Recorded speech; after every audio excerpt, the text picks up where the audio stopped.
To this computer.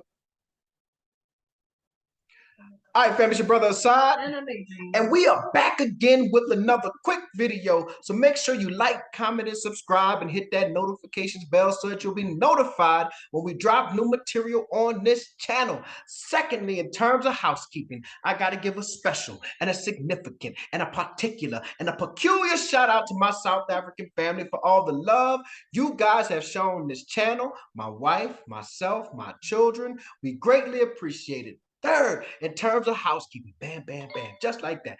Third, in terms of housekeeping, we will have the next meetup the first Saturday in November. I didn't bother to look it up before I started talking. The first Saturday in November. Be on the lookout for the location and where it's going to be and all of that good stuff so that you guys can show up and we're going to eat loud. We're going to talk loud, laugh loud, eat, drink, and be merry, and do something revolutionary by putting rands and black hands. Bam, bam, bam. Just like that. Rands and black hands. And that's what we're going to do. But before we go another further, we have two special guests with us today. We have enjoyed our time kicking it with this couple. We have been more social in South Africa than we have ever been when we were in New Orleans. We were homebodies. And here we have met so many wonderful people, South Africans and African Americans who are visiting and are moving to South Africa. And yesterday we hooked up with this couple. Actually, we hooked up with them a few days ago, like the first day they got here, or the first full day that they were here. And then last night we got together. Gifted us with that Tony. Oh, Lord have mercy. Lord have mercy. Yes, Lord. Back it up. Yep. So this brother and his wife, they are lifesavers. They are doing God's work. And I ain't talking about the missionary work. They come there. They came with Tony Saturates. Changed the condition of my home. Elevated my people. Yes, Lord. You're preaching, y'all. You're preaching. So this brother brought me some Tony Saturates. I've been cooking. I've been making all kind of food. I got plans to make some gumbo soon. Yes. So I definitely have to thank this brother for that. So I'm going to allow them to introduce themselves, and then we'll get into this interview. So, Brother Ricky. Yes, indeed. So my name is Ricky Jones Jr., also here with Crystal Jones. You normally say the lovely, but the lovely Crystal Jones. We in South Africa. I didn't know we was gonna change it up. I don't know. I'm always lovely. Okay, that you are. So I think this is important. Before we go another further, please let them know your YouTube channel. Because we'll mess around and talk 30 minutes and people only watch the first 15 minutes and don't know you got to use. So let's shout that out early. Yes, our family channel is the Jones Home, DKUJ, which DKUJ stands for Don't Keep Up with the Joneses. Y'all could type that in, you'll find us. Or A Purposeful Pursuit, in which you'll find my lovely wife doing all kind of talks and things on purpose, marriage, and not taking too long. Pursuing your destiny, going after the life that's meant for you. Boom. Right. Facts. And bringing Tony Saturates all over the world. Yes, we can do that. We can do that. Yes. Let us know where next. Don't keep like that. Right. I like that. That's important because of that phrase, keeping up with the Joneses or whatever. What made y'all come up with that name? What made y'all come up with it? So I know how much people in society are always chasing, trying to keep up with everybody. And so, of course, the old movie back in the days, like Keeping Up with the Joneses, the whole saying, keeping up with the Joneses, no, don't keep up with the Joneses. Do you, do what's best for you, and whatever that looks like for you is fine. So we're sharing our journey, our life journey, you know, the highs, the lows, the in-betweens, and all of that. And so it's just like, our life isn't perfect, and that's okay. If yours isn't either, don't keep up with us, do you? I appreciate that level of transparency, you know, because it used to be keep up with the Joneses. Now they're trying to keep up with the Kardashians. And just, you know what I'm saying? And they're not keeping up with themselves, right? Correct. So let's get into it now. Yes, sir. Let me get into it. Let me get right. All right. Fix your stuff. Fix your bad. Yeah, you know all right. So, brother, now, since we did have some extensive conversations, I'm going to bring it here.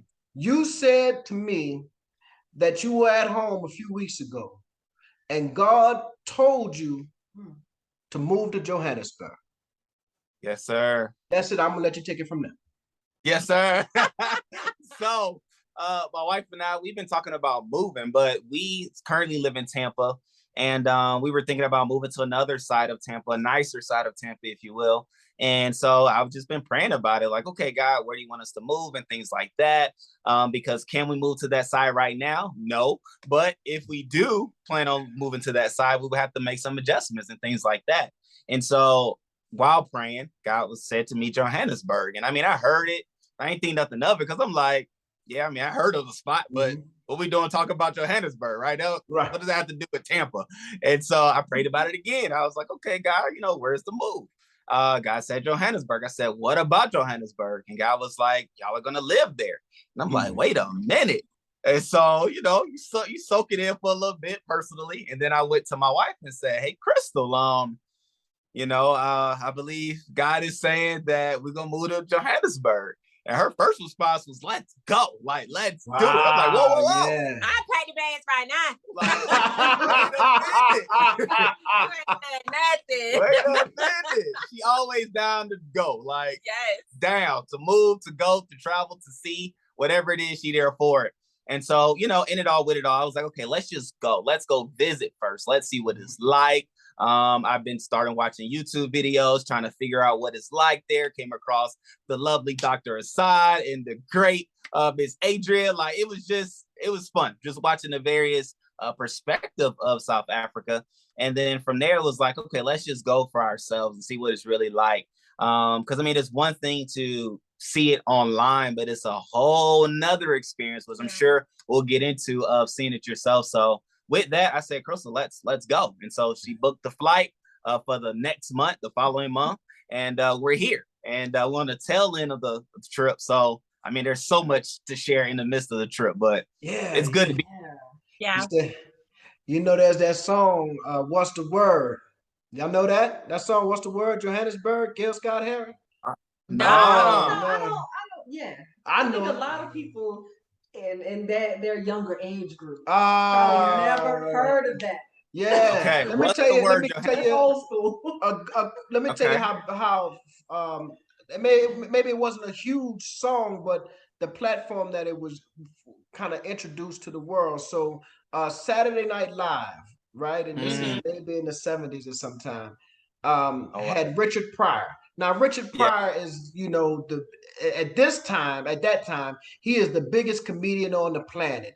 And even to this day, everybody pays homage to Richard Pryor. So Richard Pryor is hosting Saturday Night Live. That means that because, you know, black folk don't often host Saturday Night Live, especially back then.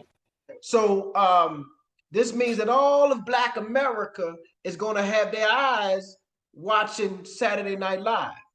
Right. The musical guest that was chosen to be on this show with this Saturday Night Live episode with the biggest comedian in the world, the black comedian who happens to be the biggest comedian in the world, is Gil Scott-Heron. Now, Gil Scott-Heron is a poet, a singer, revolutionary, public intellectual from the 70s era, throwback, big afro, light-skinned brother, right? I heard of him. The song he performs is called Johannesburg. And the chorus of the song is, what's the word? Johannesburg. He said, tell me, brothers, have you heard from Johannesburg? So the song is, the chorus of the song says, you know, I hear my brothers over there fighting the man, right? You know, and he's hearing about the fight against apartheid And this is his way of recognizing the commonality between Black Americans and Black South Africans. Black Americans are fighting racism in Jim Crow. They're fighting racism and apartheid here in South Africa. And this is on, I guess, the biggest stage, at least at that time, with all of these Black eyes watching this. So when you say God gave you that word, it could have been Gil Scott-Heron coming down. And then what's the word? The loop around. Right. Hallelujah.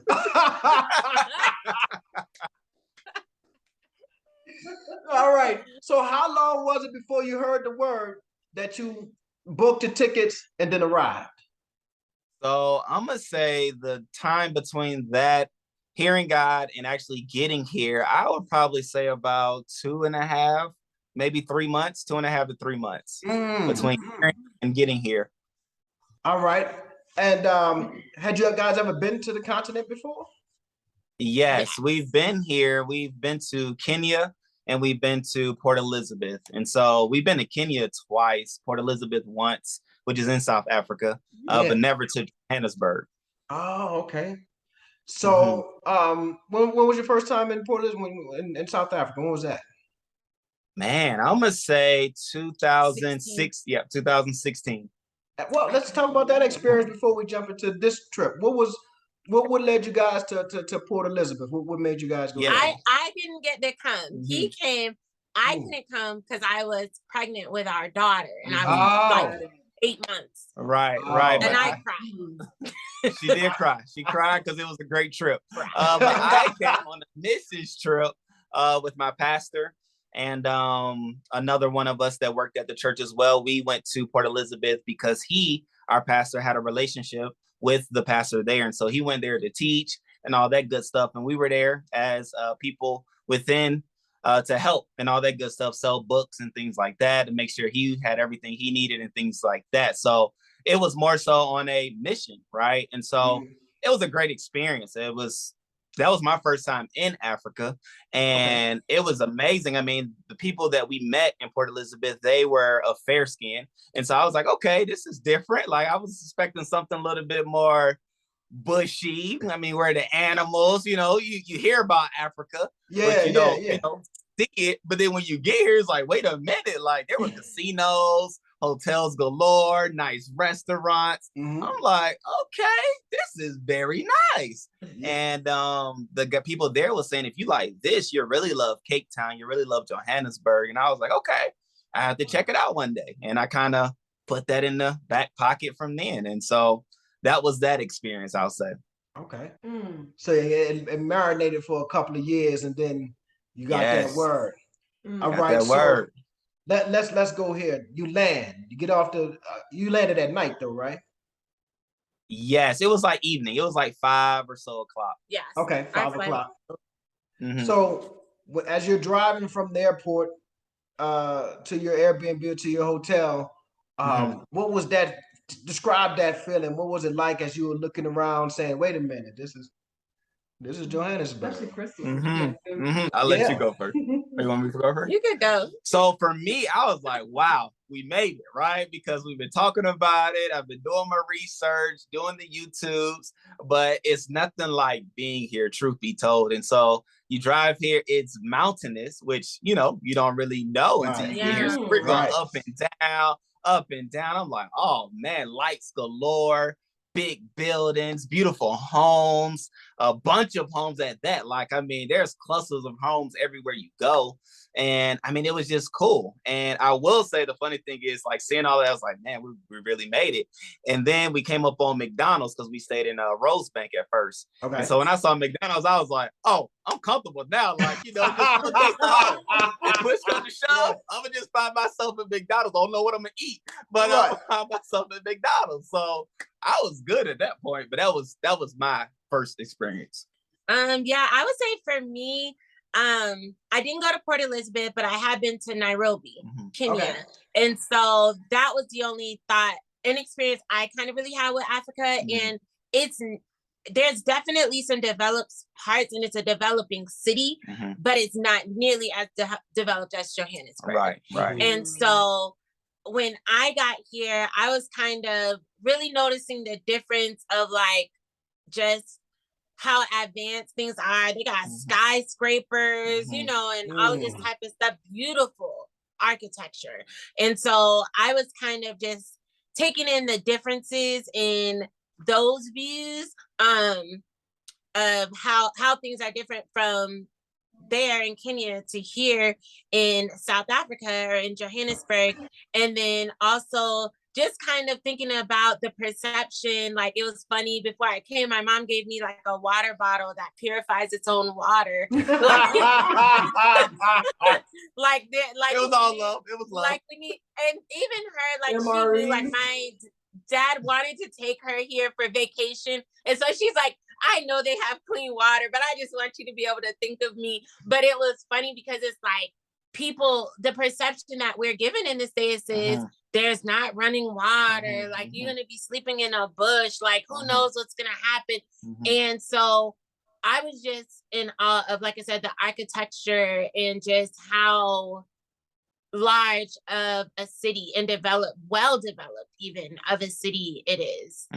Well, it's a couple of things I wanted to say as I was listening to you talk. Brother Ricky, the McDonald's thing. The strangest thing is that I've eaten more McDonald's here than I ever ate in the United States. Wow. And it's because sometimes it's like a reminder of home. You know, to go there and, you know, the smell of the fries and, you know, even though Johannesburg, oddly and strangely enough, feels like home, every once in a while I just get that, or even if I'm just want something to eat and I go in there, when I smell those fries, it instantly pushes you back into, you know, your childhood and my daddy bringing me a Happy Meal. That's it. Yeah. The smells do it to you. Yeah. And to the sister's point, you guys are 30, 31, you guys are in your 30s, right? Early 30s. 35, 33. All right. Isn't it strange how that propaganda about Africa still persists? And I'm gonna tell you how deeply it persists. When my children were telling their classmates that they were moving to South Africa, these are 10 and 12-year-olds, right? They were saying some of the same stuff about Africa. It's in the huts, or it's the jungle, or it's animals and lions roaming everywhere, or whatever have you. That propaganda is so strong that it hasn't even been broken in the age of information. When you have cell phones in your hand, you can Google it, anything. You can Google any fact, any city. But that propaganda is so strong and so deeply embedded in Western American culture that children on the playground still think that Africa is the jungle, you know, whatever. So it's just, so coming here, I guess for you, I'm sure you guys knew it wasn't the jungle, but coming here and experiencing it for yourself, now you become a seed that goes back and it plants to other people. Hey, wait a minute. Look, let me show you the footage. Hey, what you think? So facts. Yeah. We were looking at homes today, seeing and I think even for me, a big thing is Africa is a whole continent. Facts. And I think in America, we think of Africa as this one state, as we would call it, like one country. Like, no, there are multiple countries on the continent of Africa, and they function differently, they live differently, they have different money, currency, like, and so I think even that's a big mind shift, just because one country you may go to and you may see more, you know, of the big five game animals and stuff. That does not mean anything for another whole country that's located on the continent that is Africa. And how vast and big this continent is. Like the Nile River is 4,000 miles and 4,000 some odd miles long. That is like traveling from LA to New York back to LA. That's how far just that little portion, and that's the northeast like little portion of the continent, right? Little portion. So people hit us up, hey man, I heard they got they had a coup in Burkina Faso. Like, man, I don't even know. First of all, I don't even know what Burkina. Yeah, I don't even know what Burkina Faso is on the map. That's how far it is away from me. If you told me to point out Burkina Faso, you gonna blow my head off. Well, I'm dead. It's about a slow singing and flower. Yeah. So, but that's how far away it is from like South Africa and Johannesburg. Correct. Anyway, so even Johannesburg so is large. Like, I didn't realize that. I mean, we live in Tampa, but we also lived in Atlanta. So we were used to like the 20, 30, 45-minute drives, because the city is spread. But we came here, I'm like, wait a minute, like 30 minutes easy just to get to the next city or the thing, it's just spread out, and it's done so beautifully. Like it's indescribable. Cape Town is South Africa, and it's 14-hour drive. Correct. Same country. 14-hour drive. Like, this is the same part of this country. You have two major cities. Mm-hmm. You have Johannesburg, you have Cape Town, and they are 14 hours apart. Yeah. What? It's like, I don't know if you guys have ever driven from coming from the Louisiana, coming from the east going into Texas, and if you're on I-10, there's a sign when you cross into Texas that says El Paso, 897 miles. You're like, damn, that's 1,000 miles. That's it. But anyway, so your first day, what did you guys do on your first day?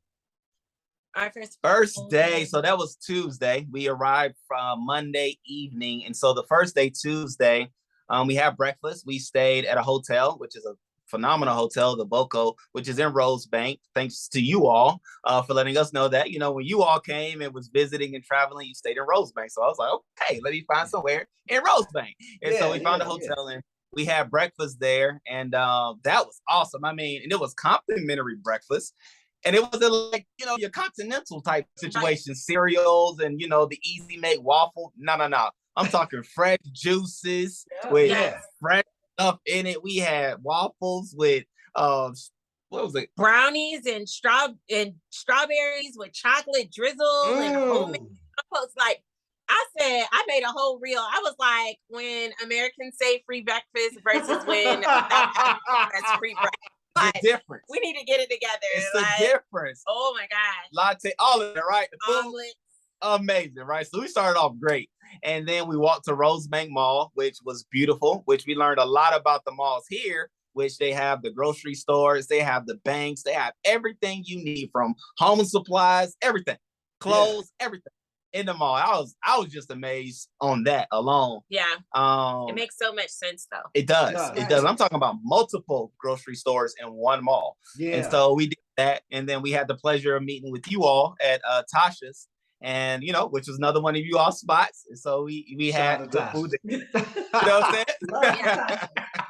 Drop that, and so we did that. And then we had the opportunity to hang out with you all, to see the Mall of Africa, get to see the community in which you all stay in and things like that. But also, let us see a school, which maybe our kids will go to as we look at which school would be the best school type deal. So in it all, we had a chance to see Africa quickly, even on the first day. Oh, yeah. Wow. Well, South Africa, a part of it. Let me be specific. A little part of Johannesburg. Really, you saw the northern suburbs. That's it. 2 suburbs. We was right there, Rosebank and Brysonton. Like we right there. Yeah. Was it Bryanston? Bryanston. Yeah. Okay. Yeah. Definitely. Yeah, man. That's wonderful. We really enjoyed kicking it with you guys, man. And it's like the thing I like most is when our African American family comes, I get to see the Johannesburg through your eyes again. Like that new feeling that we had when we got here, and we got so excited about it. And so I love that. I cherish that, man. So what else did you guys do on you guys been here about a week now, right? Yeah. And so we did a hop on, hop off tour, which is located in Rosebank for those that want to know. So we had the opportunity to go drive around Johannesburg and get to find out different facts and things about it, which, on hop on, hop off, you had the zoo, you had all kind of destinations. I'm not gonna try to name them all. History of the transportation system. You had Constitution Hill. Yep. Yes, where I have like a lot of the famous court cases and different things like that. So you could go there. It had the Apartheid Museum. A casino, right? Yes, for those that want to lose their money, it's casino here. A theme park. A theme park with roller coasters. Like, who dunked it? I didn't think it's roller coasters here, y'all. You know what I'm saying? Yes. And so that was the thing. But then from that hop on, hop off tour, we also was able to go to Soweto, which was a trip that everybody should go to. I don't know what you all who are watching and things like that have heard about Soweto, but it was beautiful. Like our tour guide was a great tour guide. And he showed us how it's from millionaires all the way to impoverished people living in one particular area, and just showing how they are able to live harmoniously together without gates, without guards, without electrical fences or any type of heightened security that you'll see around the city.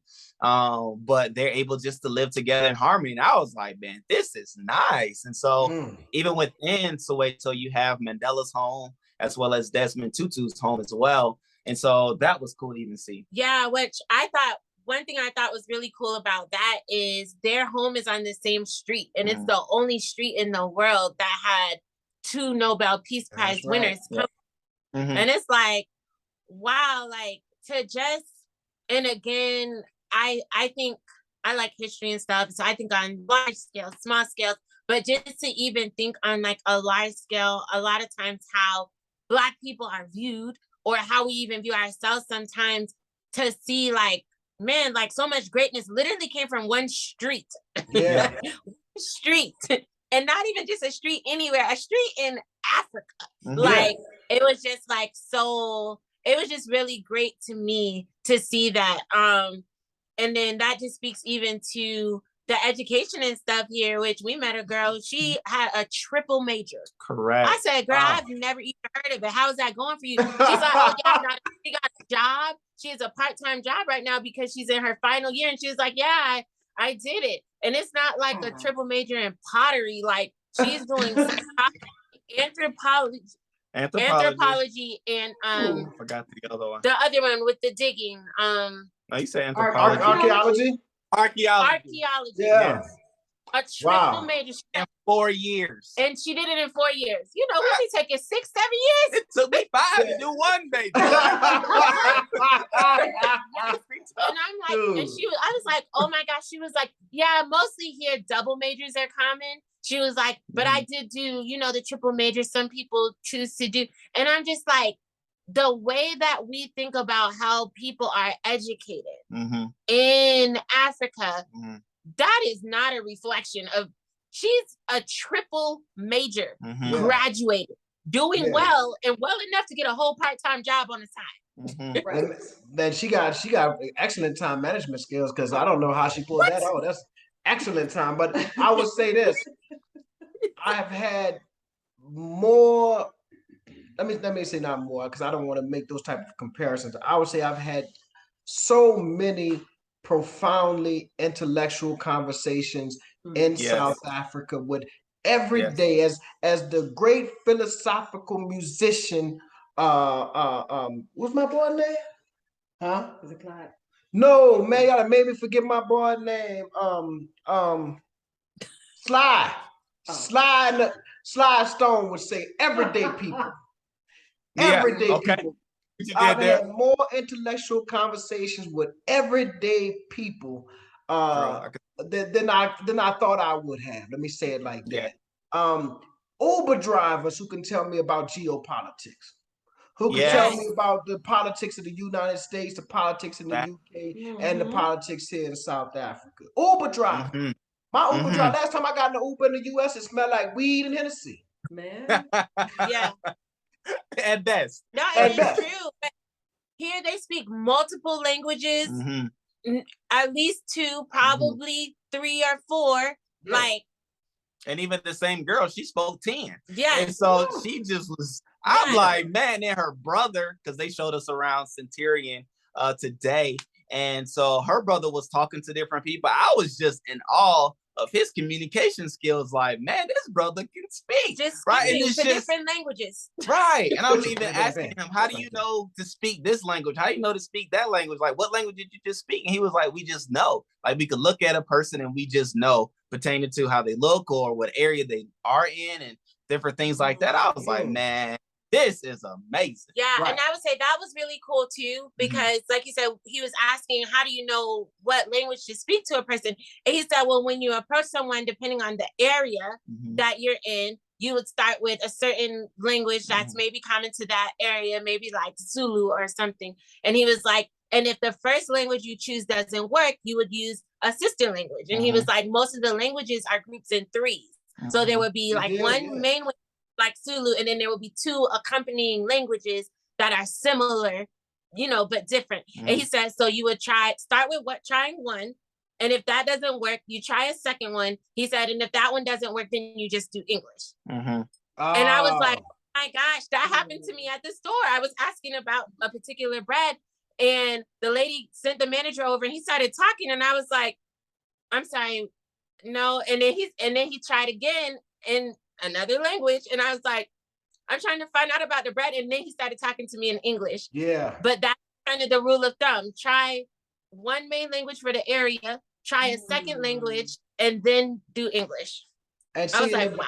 And the reason why he tried to speak to you in whatever languages he tries because you fit in. Yes. You look, yes. You're indistinguishable from your people. And that's the beauty of it, to be here. So talk about that experience, the experience of being, James Baldwin, when he visited France, Paris, he said it was the first time in his life that he was allowed to be Jimmy. He was not just a black person. He was allowed to be an individual, Jimmy, right? And that's France. That's Paris, right? Yeah. Now, coming here, you definitely lose that out-group homogeneity where you just a black person no matter what. You could be a medical doctor or a drug dealer, you still just a black man, right? Coming here, you find a certain individual identity because everybody, or the majority of people, the super majority of people are black. So tell me about that experience. Yeah. So first off, let me say I got to do some reading of quotes because I need to start quoting people like you doing. I got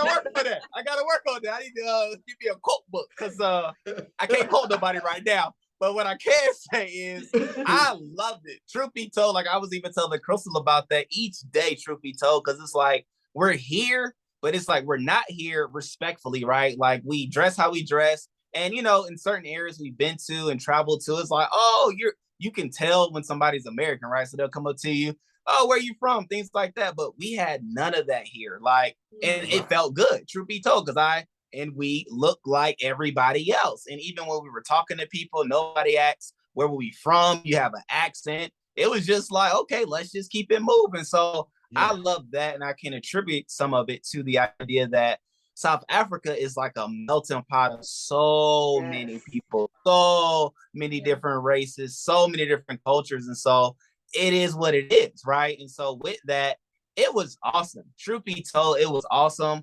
I found myself telling people, hey, I'm from America. Like, maybe that's why I didn't get and I mean, they heard it. Man, oh, where you from? Well, okay, kept it moving type deal, respectfully.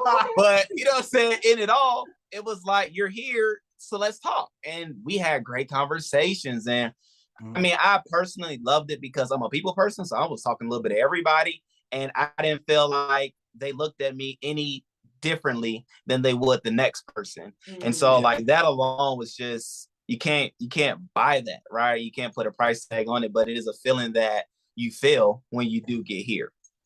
Yeah. And I would definitely just kind of say the same. It was like good to be around people that look like you, like, and not even that you want to be somewhere where people only look like you, but it was great to be around more people that look like you. And again, so you don't stand out in a way that somebody can maybe try to use against you. It's just like you said, like, I don't know, maybe you're a doctor, maybe you're a lawyer, maybe you're a person that works at the grocery store. It doesn't matter. I'm going to treat you with respect, not based on the fact that you're a certain color, but based on the fact that people should be treated with respect. And I would say, if anything, I feel like I noticed that in this melting pot of a community, like people are treated with respect and kindness because they are people. And I feel like that probably became a necessity because, you know, there's so many different, what in the States we would call minorities, but because there's such a diversity of people, and then so many of them, you know, I'm sure together fought through apartheid, through things that it was just like, no, like, let's all be respectful. And so I felt like I sensed a great awareness of everyone having respect for other people simply because they are people. Very true. That is beautiful. That profound. Right. We talked about this being in this this majority, and I know last night we had an extensive conversation about ideas of beauty and effects on, you know, like self-esteem in young children or whatever have you. So if you guys decide to move, how do you think that will impact your children? So when we decide,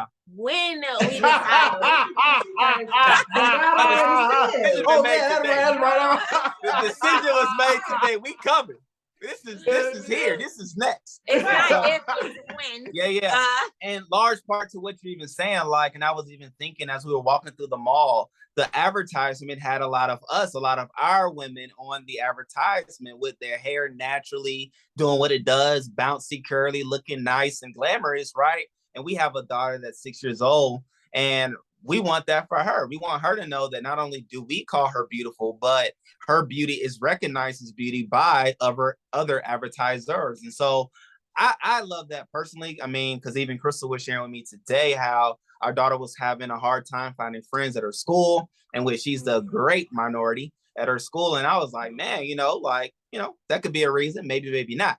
But being here, I believe that part will be eliminated and you will be respected for who you are, being my daughter in this case, and she could, have friends galore type deal. And we saw kids at the amusement park, and I was like, man, like, this is like my daughter. My daughter would probably hang out with her. I like her hair. My daughter would love her hair too. Like, it was just cool just to watch the kids interact. But to your point, like, it's going to be a booster. It's going to be a booster to her. I've been outside of the home, but even for our son as well. I mean, he already, like, we call him Mr. Handsome. Well, she call him Mr. Handsome. I don't blow his head up like that. But I believe he might be the man, you know what I'm saying? Like, but it is what it is. So yeah, and I would say, like, because you want to protect your children, of course, at all costs. Like, when you're their parent, it's your job to protect them. Yeah. And there are long-lasting effects that different things can have on your child when they're in various environments that you don't think about. You're an adult, you went through it. And so you're like, just tough up. And it's like, I remember when I was a child begging my mom to straighten my hair every day because I went to school with, predominantly people that did not look like me, and they had their straight hair. And my mom's like, girl, your hair is not going to do that.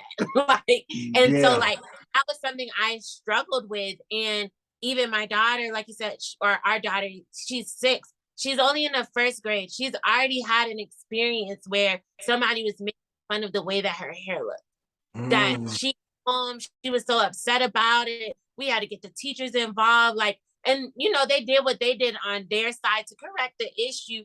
But at the same time, like, she shouldn't have to go through that. Somebody making fun of her hair, like, she's 6 years old, and it's like, as much as, I try to encourage her, something like that, when your daughter comes home and says, I wish I was light-skinned like you, like, what do you do with that? And it's just, to me, more of a representation that it's just like, you're not seeing enough of you around you to recognize how amazing, and beautiful it is. So for us, I would say coming here with our kids would be life-changing. Especially for them.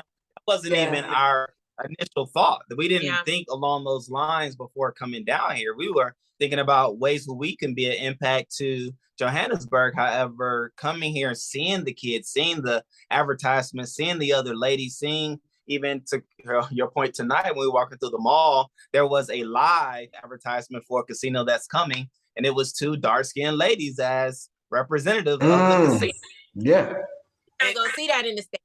Okay, right. It's and with it all, it's like, man, like our daughter will do well, our kids will do well. They'll get a fresh perspective on life and what people and cultures and reality actually looks like. It's a melting pot. And Johannesburg is a really, really true melting pot of all people, which is, I mean, I love it. I love it for that. Yeah.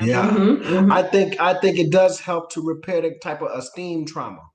Right. Yes. And that's what we were trying to, one of the reasons why when we started, it was kind of like, I ain't gonna say God told me, but we was like, I want to be here, right? And in Johannesburg. But when we started looking at the benefits, it's like my son doesn't have to think that the standard of beauty is some blind white boy with with blue eyes or whatever have you, that he could be in a country where the standard of beauty looks like him, right? Yes. And how that boosts esteem. We know how it can give you a level of confidence when everything that is supposed to be beautiful is a reflection of you. Right, because that's what we get in the United States with white supremacy, and that is the reason why even those little kids still think Africa is the jungle, or as we talked about, the Kenneth B. Clark doll experiment, where kids, those little black kids, are looking at the dolls of one black, one white, and saying that the white doll is pretty, the white doll is good, and the black doll is evil. Right? We can get them into a place where there can be some reparation, right, or some repairing, I should say, of that type of trauma that happens to their psyche and their self-esteem via white supremacy. The type of violence that is done to it. So, what's the plans? After this, we'll wrap it up. What's the plans? What's the plan when y'all coming back? All of that. We cut somebody. So the girl that showed us around, Centurion, asked us, "Will we be coming back?" And truth be told, it's gonna be before March, right? I'm gonna say that for sure. It'll be before March, and definitely looking forward to moving down next year. Like, I feel like if we do things right, we can be here next year. Obviously, we're thinking about our kids, making sure they start school year at the right time, because it does go from January to November here. However, you go back at home, it's August to May timeframe. So it's like, okay, let's figure out what that looks like for them, because obviously it's going to be a big shift for them as well. So, all those things will come into play. However, for sure. Like, I mean, we have some places in mind that we want to live. So obviously we'll have to come back to look at them. But now I'm at it for like next year. She was, I already said what she. I'm a sooner than later type person. I'm the type of person, if I make a decision, why are we waiting on life to find a way to stop us? So that's profound. I'm the type of person that's like, especially, with us feeling like God said do, I'm like, well, shoot, the rest will figure itself out. I've done more with less. I'm doing more with less in the States right now, truth be told. Like, so I'm just, that's just how I am. So, I mean, we'll see the timing. Our kids already want to move. They don't care. They know we planning to move. They don't know. All my daughter keeps saying is we moving far away. She told her cousin she wasn't never see her again. She said, I'm never going to see you again. We're like, man, there are planes. We will visit. Right. She didn't even know where we going. She no idea. Had a whole talk with her cousin. Said, I'm never going to see you again. Correct. They are ready to. So it's like. All they want are stairs and a pool. Yes. I can do that. We can do that. That's it. Yeah. That's the only thing. Yeah, stairs and a pool. Our house was made out of say they were like, well, we don't have no stairs. Right, we don't have a second floor, so. Anyway, man. All right, brother, give us the YouTube channel one more again. Yeah, so you can find us on Jones Home DKUJ, which is our family channel, which that channel really is going to be turned and dedicated to, well, it's already our life, right? What we're doing in life, but you're going to see a lot of our South Africa trip as well as the move, right? The journey from America to South Africa. But then also you can find us on A Purposeful Pursuit. Yes, which I talk about, of course, relationship stuff, healthy relationship stuff, and meeting and marrying the one. And I talk a lot of things about life from mom's side, mom, wife, life side, and just managing all of that. Definitely. Well, it was an absolute pleasure talking with you guys, meeting with you guys. honestly, thank you again for the Tony Saturates. Yes. Thank you again for that. I'll bring more next time. And thank you for spending time with us, man. You guys have great energy, man. And I just wish all sacred things, all sacred words move in your life and direct your path and get you to Johannesburg with your family safely.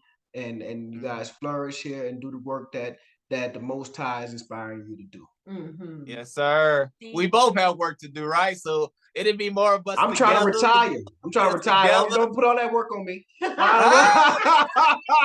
you already doing it. You already doing it. You know, a video at a time, a group at a time, a meetup at a time. Like, I love it. You already do. Now it's a line that you use. I don't know if you use it, but I love the line. We're gonna do something like transfer to put in Rands and black hands. Oh, he did? I love it. Black hands. I love that. I love that. We gotta learn to support our own, brother, man. That's it. Man, family, thank y'all for tuning in. This was a wonderful interview. Had a great time. And we'll be back soon. So we'll have next time we'll come, we'll have the date and the place for the Rands and Black Hands for the new meetup, so that we could laugh loud, talk loud, eat, drink, and be merry, and do something revolutionary, radically simple and revolutionary. Why is it radically simple? Because it's radically simple to sit down and eat, drink, laugh, and because we're getting together. That's rhetorical. That's rhetorical. Yeah.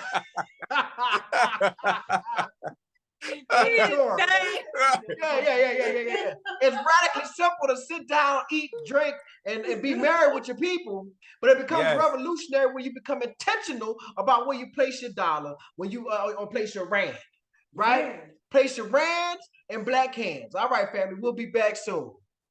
Yes.